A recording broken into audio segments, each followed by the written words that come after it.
Vous avez pris du poids dernièrement et vous souhaitez le perdre. Que va-t-on vous dire? Que c'est simple, qu'il suffit de manger moins et de faire de l'exercice, c'est-à-dire faire un régime. Eh bien non, les régimes peuvent avoir l'effet inverse à la longue. Bien sûr, au début, vous allez maigrir, mais c'est ensuite normal de reprendre le poids perdu et même parfois plus. C'est ce qui arrive dans 95% des cas. Je travaille depuis plus de 20 ans sur les questions de perte de poids et les restrictions alimentaires, ce sont les régimes. J'ai justement publié ce livre « Oubliez les régimes, ils font grossir ». Pour comprendre les effets des régimes, il faut comprendre le comportement alimentaire. Tout se passe dans le cerveau et c'est ce qu'étudie la neuroscience. Je vais donc commencer par un petit cours rapide de neurosciences. Pour simplifier, nous pouvons considérer que nous avons deux cerveaux. Devant, le cortex, qui est la partie intelligente, éduquée et raisonnable que vous utilisez en ce moment pour m'écouter. Et puis derrière, vous avez le cerveau animal ou reptilien, plus petit. C'est votre ange gardien, responsable de votre survie. C'est lui qui contrôle vos fonctions vitales 24 heures sur 24, comme la respiration par exemple. Là, vous m'écoutez et vous respirez. Vous n'avez pas besoin de vous souvenir de respirer, et heureusement. S'alimenter est aussi une fonction vitale et de survie.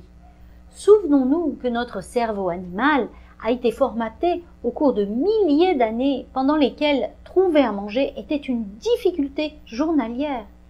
La grande peur était de ne pas manger assez. Aujourd'hui, on lui demande de ne pas manger. Donc, vous voyez comment il réagit à un régime. On parle ici de régime restrictif, qui peut être réduire les quantités ou encore éliminer un groupe d'aliments comme les glucides par exemple, ce qui est très à la mode. Des sonnettes d'alarme se déclenchent dans votre cerveau animal. Il comprend que vous manquez de nourriture et il déclenche deux mécanismes de défense très efficaces. Premièrement, il augmente votre appétit. Vous pensez de plus en plus à manger et vous allez jusqu'à rêver d'aliments interdits. C'est votre cerveau qui vous demande de manger plus. Deuxièmement, il diminue votre métabolisme. Votre organisme consomme moins pour survivre et produit moins d'hormones, de neurotransmetteurs comme la sérotonine, responsable de votre bien-être. Résultat, vous êtes de plus en plus fatigué et irritable. C'est votre cerveau qui économise pour pouvoir faire face à la disette. C'est compliqué. Vous voulez manger moins et perdre du poids et votre cerveau et votre corps font tout pour que vous ne pensiez qu'à manger et reprendre votre poids. Je vais illustrer avec l'exemple de la respiration. Votre cerveau animal est responsable de votre respiration, mais votre cortex vous permet d'exercer un contrôle également, jusqu'à un certain point. Vous pouvez décider par exemple de retenir votre respiration. Pas très longtemps bien sûr.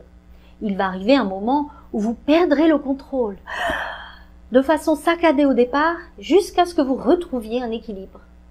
Eh bien, c'est à peu près la même chose qui arrive avec notre alimentation quand on fait un régime. Je dirais même qu'il est normal et sain d'échouer quand on fait un régime. La solution, c'est de manger mieux et non pas moins. Bon appétit!